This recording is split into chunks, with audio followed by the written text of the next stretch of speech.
Un échange de civilité pour un accueil chaleureux propre à l'hospitalité du Cameroun. Une belle entente pour marquer le futur partenariat entre les hommes d'affaires brésiliens et ceux de la Chambre de commerce, d'industrie des mines et de l'artisanat du Cameroun à son siège à Douala Bonandio.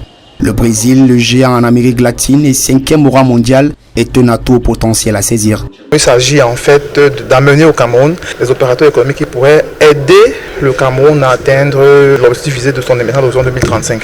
Il s'agit particulièrement des secteurs assez compétitifs que sont l'agriculture, l'énergie solaire, que sont l'élevage, que sont les pêches, que sont le transfert de technologies de manière générale. Un transfert de technologie qui passe par un accompagnement et une assistance réelle. Une mission d'exploration certes, mais qui compte en son sein des projets porteurs, parfois déjà en cours d'implémentation. Il s'agit d'une mission exploratoire, mais c'est une mission exploratoire qui a dans son intérieur des projets déjà porteurs. C'est le cas du projet avec le groupe CITA qui vise à doter le Cameroun d'une production autosuffisante en matière de riz. Nous avons le cas similaire dans le domaine des pêches. Nous avons le cas assez concret du groupe Fertile par exemple qui s'est déjà engagé à revenir au Cameroun au mois de décembre pour commencer le montage d'une usine de fabrication de calcaire. La fabrication du calcaire, par exemple, renforcerait la productivité des sols au service du secteur agricole, levier de développement à l'émergence 2035. Cette mission est une solution aux préoccupations du gouvernement, c'est-à-dire substituer et résoudre le problème d'importation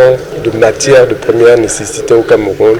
On a parlé du maïs, du mil, du riz et du soja. Le potentiel agricole du Brésil, qui n'est plus à démontrer, contribuera à l'import spécial au Cameroun. La coopération Cameroun-Brésil se sent plutôt renforcée.